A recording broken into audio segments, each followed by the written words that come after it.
ભાજપની કેન્દ્રીય ચૂંટણી સમિતિની બેઠક 22 માર્ચે મળે તેવી શક્યતા. બેઠક બાદ લોકસભાના ઉમેદવારોની જાહેર થઈ શકે છે ત્રીજી યાદી.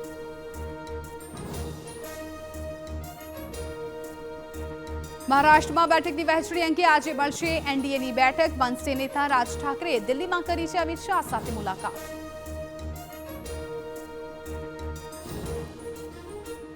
દિલ્હીમાં કોંગ્રેસ ચૂંટણી સમિતિની બેઠક. ગુજરાત, અરુણાચલ, સિક્કિમ, બંગાળ સહિતના રાજ્યોની 86 બેઠકોને લઈને ચર્ચા.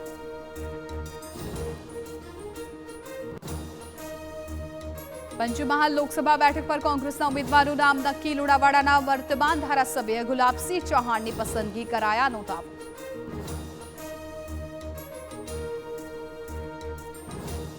વડોદરાના તાંદલજા વિસ્તારમાં એસઓજી પોલીસના દરોડા. પોલીસે 51,000ની કિંમતનો 5 કિલો 152 ગ્રામ ગાંજાનો જથ્થો ઝડપી પાડ્યો છે. એફએસએલની પણ લીધી છે મદદ.